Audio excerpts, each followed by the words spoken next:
Good morning, everybody, and happy first day of March. It is day 2 of championship week.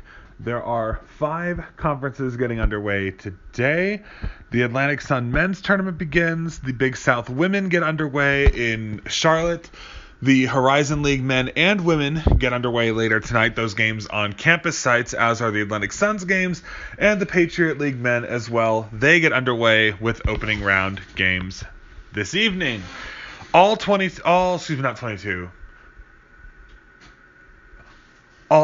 of these games, I forgot the Patriot League, well, I didn't forget, but did the math wrong in my head. All 18 of these games are available to stream on ESPN+. No games are not available outside of a paywall, unfortunately.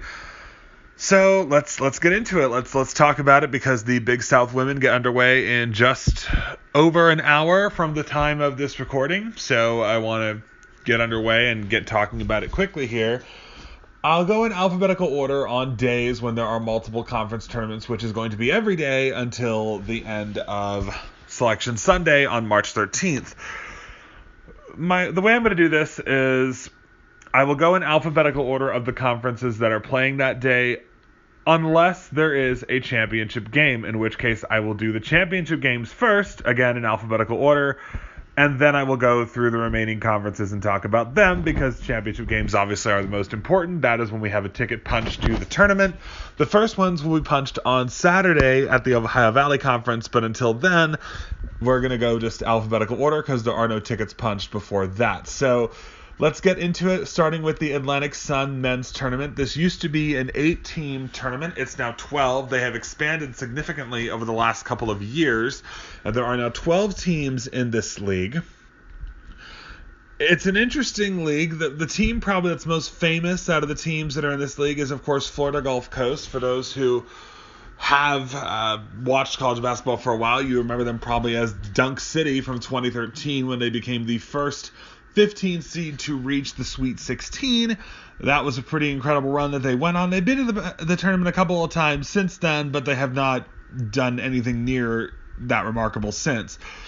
Having that all as a backdrop, let's get into what we're going to be seeing tonight. So 3 of the games will start at 7 p.m. Eastern Time, and one of them will begin at 8 p.m. Eastern Time. This is a 12-team league that's divided into 2 divisions, the East Division and the West Division, much like the old SEC used to be. And the teams are seeded by first division and then by overall seeds. So it's number 1 East, number 1 West, number 2 East, number 2 West, and you cross over in your division. So, for example, if you are an East Division team in the first round, you will play a West Division team. If you are a top 2 team, there is a chance that you would draw an opponent from your division if they scored the upset in their game against their Eastern Division team. So 1 and 2 seeds have byes into the quarterfinals. 3 plays 6 and 4 plays 5. Pretty standard there. So with that all said, there are 2 teams in this league that are ineligible for the NCAA tournament. That is North Alabama and Bellarmine. Neither one has completed their Division I transition, which, as I mentioned yesterday, means that they are not currently eligible for the NCAA tournament. However, the Atlantic Sun Conference is still allowing them to compete. However, should they reach the championship game and win it, the other finalist will claim the automatic bid to the NCAA tournament regardless of the outcome of that game. So if you're anyone else in the conference that's not playing Bellarmine or North Alabama, you definitely want them to pull out wins, because if you get to the championship game, you don't even have to win it. You'll have a golden ticket if you play them. So that's what we're looking at in this league now. So let's talk about the 4 games today. We're going to start the first game at 7 p.m. Eastern. This will be number 6 Eastern Stetson, who is 11-18. They are 5-11 on the season in the conference. They're 11-18 overall. They played Central Arkansas one time. They played a very close game against them on February 5th. They lost that game 79-75. That was the only meeting between the 2 squads this year. It should be an interesting game. Central Arkansas comes in with a record of 10-19, so actually a little bit worse than Stetson outside of the conference, but they're much better in the conference. They're 7-9. They finished third in that aforementioned Western Division. The Western Division was pretty weak. The East a little bit stronger. There were 3 teams above 500. In fact, 3 teams above 667, which is 2 out of 3 in the East, whereas there was only 1 team over 667 in the West and only 1 other above 500. That was Bellarmine. So Central Arkansas does benefit from a weaker division. Looking into this game, they did again beat Stetson 79-75 on February the 5th. That's the last time these two teams played each other. As for NCAA appearances, well,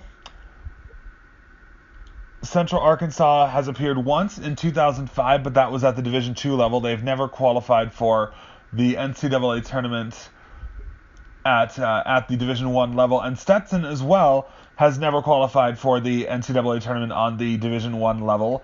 They last qualified, well, let's just say it was some time ago. They last qualified for the Division II tournament all the way back in 1971. However, last season, Stetson did play in the College Basketball Invitational. They actually won a game, so it was their first postseason appearance since 1971, a half century for them. So a big win for the program. We'll see if they can parlay that into a run in the ASUN tournament this year.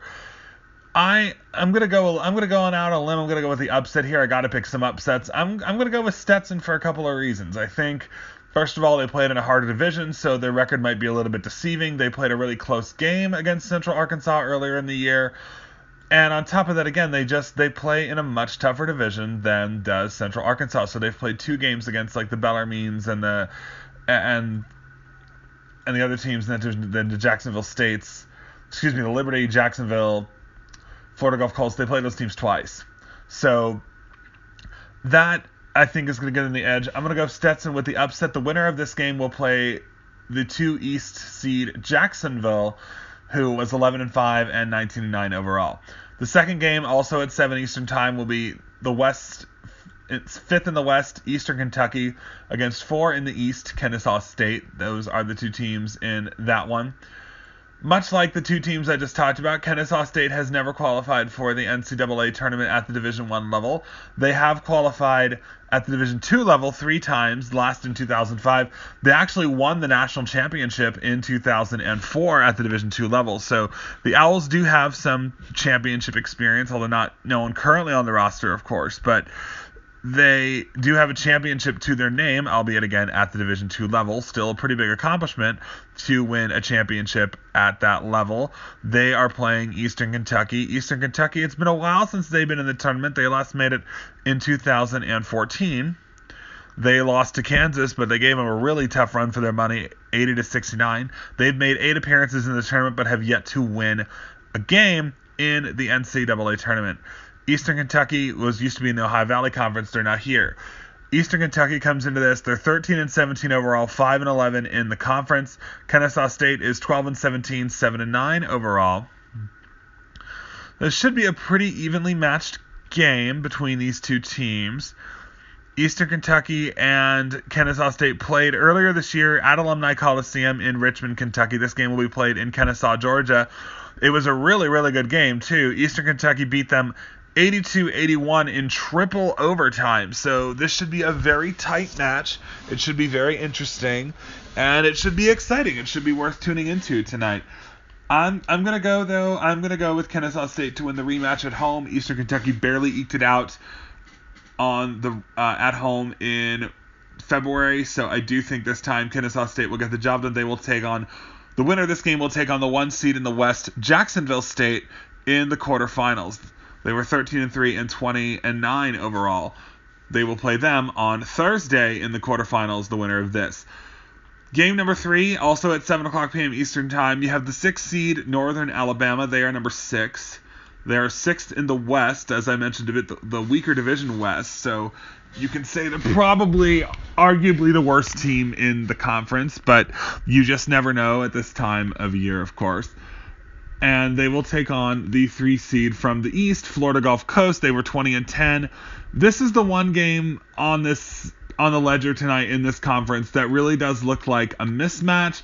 These teams also did meet in the regular season, and Florida Gulf Coast really took it to them, gave them the business. 92-60 on February 9th was the final score. So North Alabama is going to have their hands full tonight with Florida Gulf Coast. I would be surprised if we saw an upset, but of course this is March Madness. You just never know. Florida Gulf Coast last made the tournament in 2017, gave number 3 seed Florida State a run for their money, lost 86-80, and of course had that improbable run to the Sweet 16 as a 15 seed in 2013. So Florida Gulf Coast has that pedigree, unlike North Alabama, which again is still new to Division I. North Alabama last made a tournament. In fact, they've never made, I believe. Yes, they have. They actually have a lot of success, North Alabama, at the Division II level. They last made the Division II tournament in 2014. They actually won 2 national championships at the Division II level, but they are still transitioning into Division I, so they're not eligible for the tournament even if they do win it. And I don't think that they're going to get this one done tonight. I just think Florida Gulf Coast a little too much to handle for North Alabama at this time. The winner of this game will take on number 2 West Bellarmine, who is 11-5 and 17-13 overall, 11-5 in league play. They will take on them. So a chance, if North Alabama wins, it would be 2 teams that cannot make the tournament. So it would increase the odds of someone just having to make the championship game to win. So I'm sure a lot of people will be rooting for North Alabama in this one if they're in the Atlantic Sun Conference. And the last game to talk about is North Florida taking on, from the 5 seed in the East, taking on the 4 seed in the West, Lipscomb. North Florida was 7-9 in conference play, 11-19 overall. Lipscomb was 6-10 and 13-18 overall, but is the home team tonight because they had a higher seed on the west side of the bracket. Lipscomb has made 1 NCAA tournament appearance. They appeared in 2018 as a 15 seed. They lost to number 2 seed North Carolina, 84-66 that year. That's their only appearance. These 2 teams did meet this year. The Ospreys were the home team, North Florida. North Florida lost to Lipscomb at home, 77-74. At UNF Arena on January the 29th. These 2 teams now will play at Lipscomb's home in Allen Arena in Nashville at 8 o'clock p.m. Eastern Time tonight. And the winner of this game will face the 1 seed from the East, Liberty, who was 12-4 in league play and 21-10 overall. I think in this one is definitely probably one of the closer ones. I think I'm gonna go with Lipscomb just because they are at home and they already beat North Florida on the road. So, good chance they would get this done here. Although, I will say this, looking at their record, North Florida has played really well as of late. They've won 6 of their last 8 games dating back to February 1st. So, Lipscomb, on the other hand, they've been pretty much even. So, I'm actually going to change my vote on this. I'm going to go with North Florida. They're playing their better basketball right now. So, I'm going to go with the Ospreys to win a close one and move on to the quarterfinals to take on Liberty in that one. So that is it for the Atlantic Sun Conference. We've talked about those teams. Now we're going to go into the Big South. The Big South is returning to a neutral site. They've been playing their games at campus sites for the last several years now. But this year they're going to Bojangles Coliseum in Charlotte. They used to do their tournament in Myrtle Beach, South Carolina. But they do it in Charlotte. So we got 12 teams in this conference. This used to be a 10 and a 9 team league, but North Carolina A&T came over from the Mid-Eastern Athletic Conference, and I believe, North Carolina A&T came in, so now it's around, there's an even 12 teams in the league. So, with that as a backdrop, let's talk about this tournament. This is a typical 12-team bracket, so the top 4 teams get a bye into the quarterfinals that will be played on Thursday. 8 versus 9, 7 versus 10, etc. So let's talk about that. Let's talk about these teams. So the first matchup is number 8 Presbyterian and number 9 Winthrop. So if you look at Presbyterian and Winthrop, that's 8 versus 9. Presbyterian went, Winthrop went 4-14 in league play. Presbyterian went 6-12 in league play this year.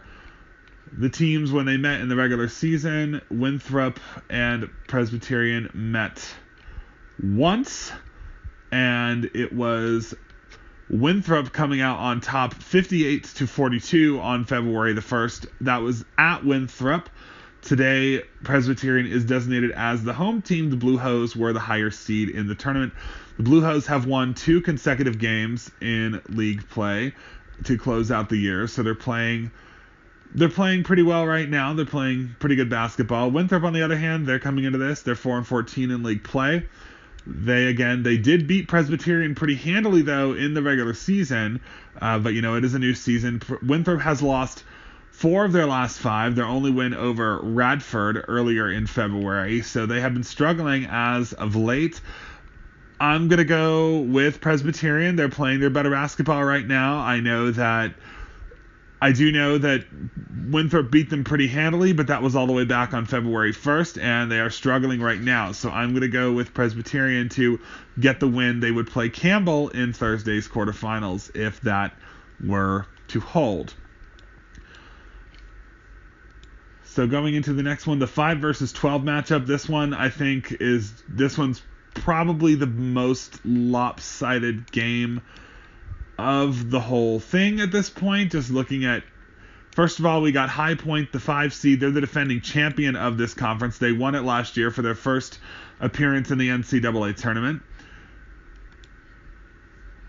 Charleston Southern, on the other hand, well, they've never made the tournament, and they went a dismal. They were pretty bad. They won only 3 games this year, I believe. Let me take a look. They were 2-15. Yeah, they were 2-26 overall and 2-15 in league play. So they definitely struggled, and in the regular season, it was when these two teams did meet. High Point and Charleston Southern did play at some point this year. They did play, and Charleston Southern was swept by High Point. They beat them 69-60 and 71-50 in back-to-back games on 2 back-to-back days. So now they play number 12 seed Charleston Southern at 2 o'clock today. The winner of this game will play the 4 seed Gardner-Webb, which got the 4 seed over High Point because High Point was swept by Gardner-Webb in the regular season. So this one looks like it's a mismatch again. Charleston Southern only won 2 games all year long. Neither one was against High Point. High Point is the defending conference tournament champion. So just all around unlikely that this would produce an upset. Probably the most lopsided game that we have to this point. And looking, by the way, at the last, High Point made the tournament last year. They got a date with UConn and were systematically dismantled in that game. That was their one appearance. Presbyterian, by the way, has never made the NCAA tournament, and Winthrop last made it in 2014. That was their one appearance. Neither one won in their NCAA tournament appearance. And in this one, again, High Point made it last year for the first time. Charleston Southern has yet to appear in the NCAA tournament. So going to the next one, this is number 10 Radford and number 7 Hampton. Radford comes into this game. They are 3-15 in conference play. They got the tiebreaker over UNC Asheville because they defeated Winthrop at one point. They're 3-15 in league play. Hampton is 7-9. So again, looks like a pretty heavy mismatch if you just look at that between the two teams. Not very close. One's 3-15, one's 8-9. So again, one is much better, at least on paper. The games, however, as we know, they're not played on paper, but these two teams did meet this year, and it went as you might expect. Hampton beat Radford twice in a 3-day stretch, 59-53 and 54-51. However, I will say those are 2 pretty close scores, and it is really, really hard to beat a team 3 times in one season. That is not an easy thing to do, especially when it's that close with the 2 games. Like, it's that close.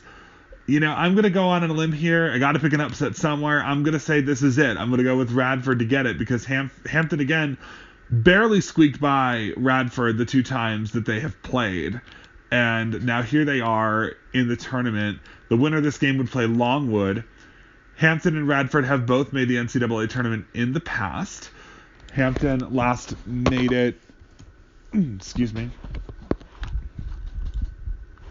Both these teams have qualified for the tournament in the past. Hampton, in fact, has made 9 appearances, but they are 0-9 all time. Their last appearance, 2017.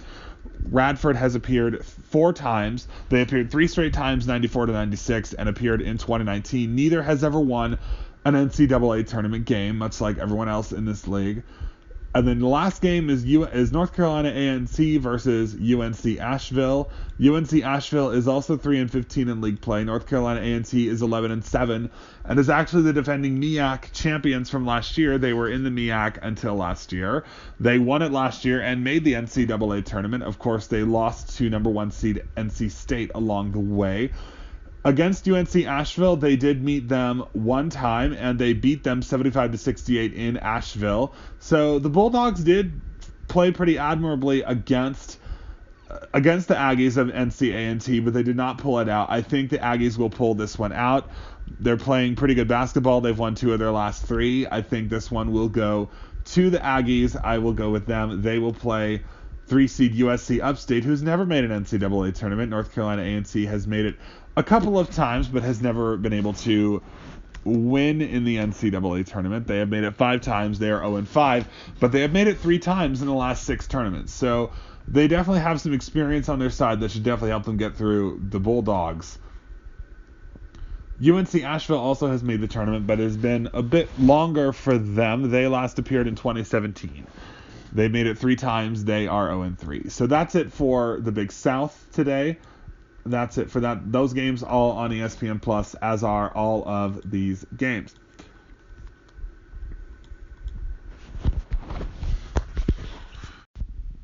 So now we continue on and we go into the Horizon League. This is a 12-team league. Again, the men and women are both starting today.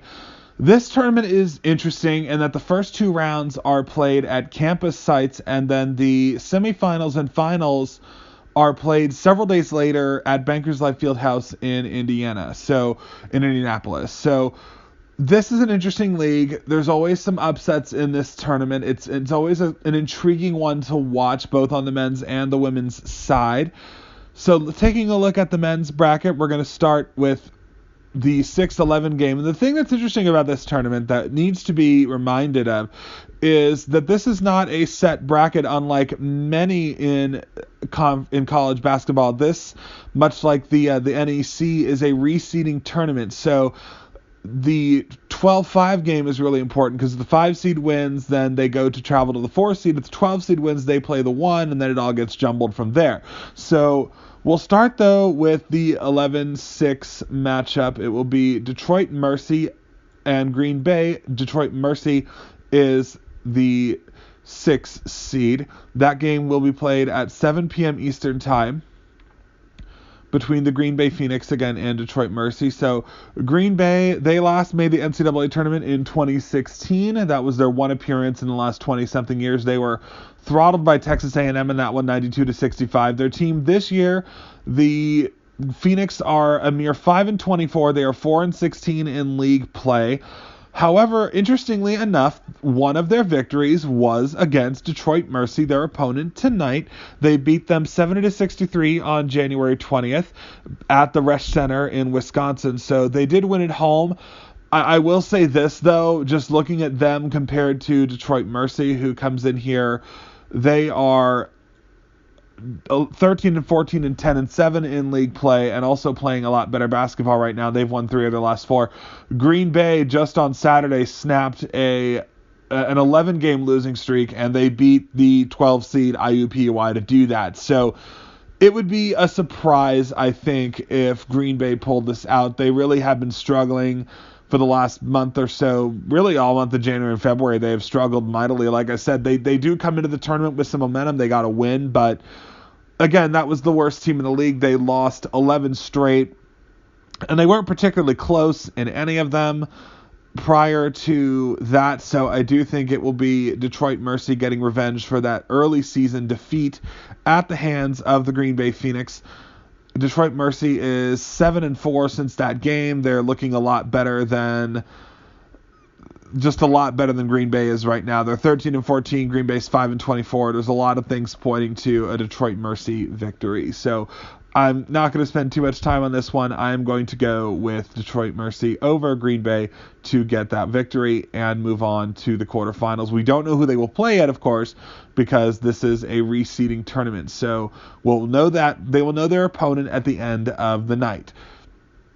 The 10-7 game, also taking place at 7 p.m. Eastern, is number 10 seed Robert Morris taking on 7 seed Youngstown State. Robert Morris is 5-16 in league play, 7-23 overall. Youngstown State 12-9, 18-13 overall. So looks like a pretty sizable mismatch again here between these two. Youngstown State and Robert Morris did, of course, meet during the regular season. They actually split their regular season series. It was a road split. Robert Morris lost to Youngstown State at home by a score of 64-60 on January the 5th, but then went back and returned to favor, went up to Youngstown and defeated the Penguins in the Bealey Center 73-68. So while it looks like a mismatch on paper, these two teams have played two pretty close games.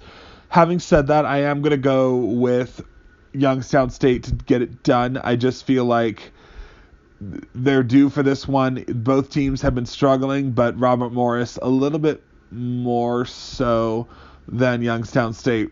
Robert Morris has lost 6 of its last 7. Their only win being over Youngstown State. So I do think, law of averages, I think Youngstown State will get it done and they will move on to the quarterfinals. That leaves us with 2 games that will be taking place at 8 p.m. tonight. The 12-5 game will be IUPUI against Oakland. IUPUI, the women are pretty good, the men not so much. The men are 3-25 overall, 1-16 in league play. Their only victory being a victory over Robert Morris on February the 17th, 66-56. They haven't been particularly close in any game either, so I'm not expecting to see much change here, to be honest with you. This just doesn't look like a favorable matchup for them at all. In fact, when they played earlier on December 4th, Oakland defeated the Jaguars 78-45. That was in Indianapolis. They never actually played the other game because of COVID issues. So Oakland should take care of business relatively handily in that game, which would mean the 8-9 matchup, UIC and Milwaukee, will be the last game of the night. And this is an interesting one because even though UIC is the higher seeded team, they are on the road because they are leaving the conference in 2023 for the Missouri Valley Conference. So to have the right to compete in the tournament, UIC had to waive the right to host any remaining championships for all of their time in the league. So the Flames are competing in this game, but they are the road team despite being the higher seeded team. They will be playing this game at Milwaukee. They will technically still be the home team, but they will be again playing at Milwaukee. Due to the technicality, they are not allowed to host. These two teams did meet twice in the regular season. The Flames did beat Milwaukee 81-77 on January the 13th, and then they beat them again on Saturday 71-58 at the Credit Union One Arena in Chicago. So they have swept the series, and I'm going to go with UIC to win it again. I know it's very difficult to beat a team 3 times in one season, but UIC is playing very, very well right now. They won 4 of their last 5 games. Milwaukee, on the other hand, they not doing quite as well. They have lost 3 of their last 5, and they have been struggling in those games. So I'm going to go with UIC, which means it's boring, but I'm going with chalk on the men's side. So that means the quarterfinals will be UIC versus Cleveland State, Youngstown State versus Purdue Fort Wayne, Detroit Mercy versus Northern Kentucky, and Oakland versus Wright State on Thursday.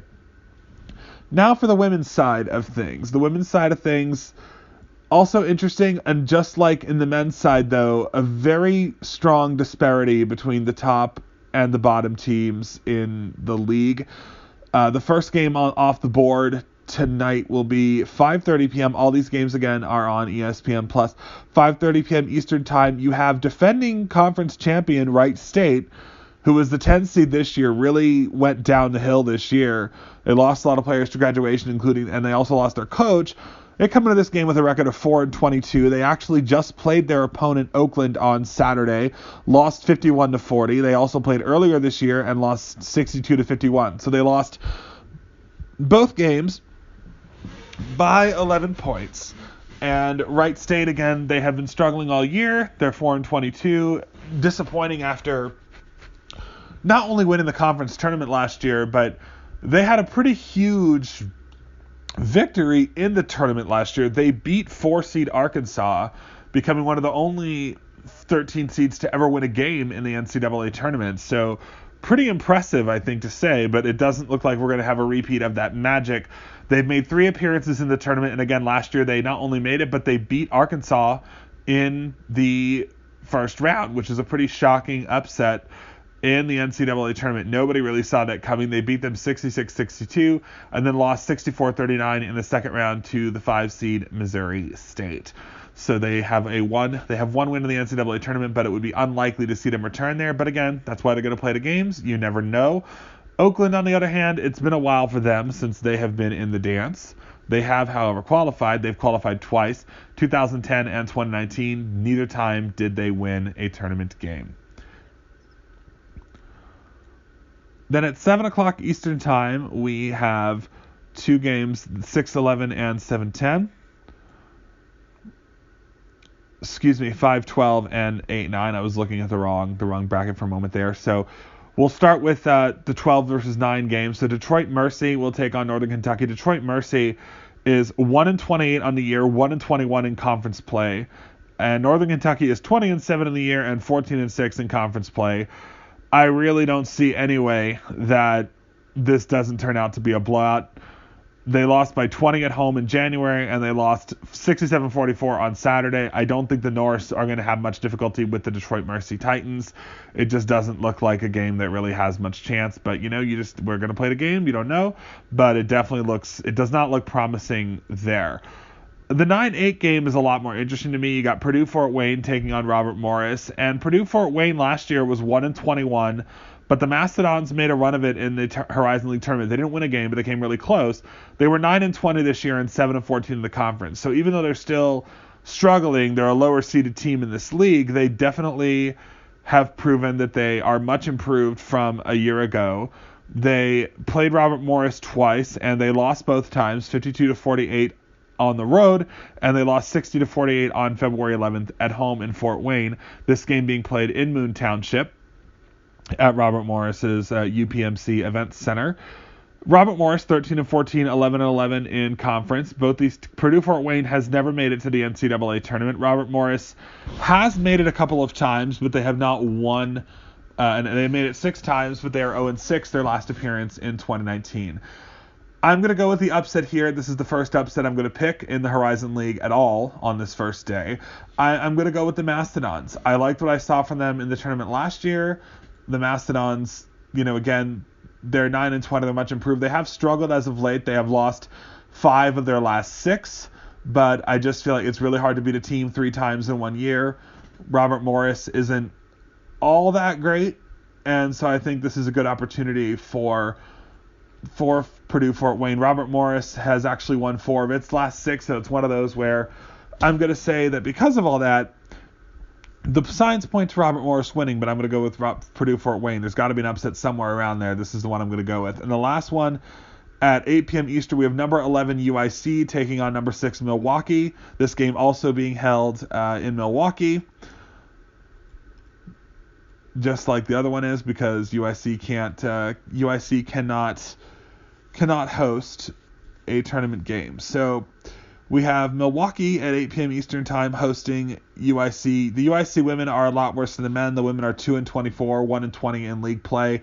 Milwaukee 13-9, 14-15 overall. I don't see this going the same way. The bottom of the league is pretty weak. Milwaukee swept them 65-58 and 65-57 this year. So I am going to go and stick with that. I'm going to go with Milwaukee to win a third time over this team, get a victory, and move on to the quarterfinals. So the quarterfinals will look like this. Purdue-Fort Wayne will play IUPUI. If my predictions come true, that game will be Thursday on ESPN+. The number 2 seed will host the 7 seed Oakland. The number 3 seed will host the 6 seed Milwaukee, and the number 4 seed will host the 5 seed Northern Kentucky. That game will be 5:30 p.m. That will be Cleveland State hosting Northern Kentucky on Thursday. That's what I think is going to happen in the Horizon League. So the last league of the day is the Patriot League, and I will full disclose to anyone who's not familiar with me, I am a Navy fan. That's one of the teams I root for. I root for a lot of teams because my family has gone to a few colleges, but Navy is one of them I root for. Even though I don't have any family in the military, I do root for Navy. There's a story behind that, but it's front of the day. So the Patriot League is starting tonight as well on the men's side. This is usually a very topsy-turvy league. We've seen some crazy things happen in recent years. Holy Cross in 2016, they won the tournament as a 9 seed, and those games are played on campus sites, so they won 4 straight road games after going 0-9 on the road in the regular season. And I've watched this league closely because, again, I support Navy, so I've seen all these teams. The level of competition is pretty even between the 10 teams. There's a lot of upset potential in this league. There are 2 games tonight, both at 7 p.m. Eastern Time, both on ESPN+. Number 9, Bucknell, will take on number 8, Lafayette. Bucknell last made the tournament in 2018, gave Michigan State a run for its money, lost 82-78 in the first round. Lafayette last made the NCAA tournament in 2015, was blown out by Villanova as a 16 seed, 93-52. This is an interesting one between these two. Bucknell actually and Lafayette split their regular season, and their games were razor-thin close.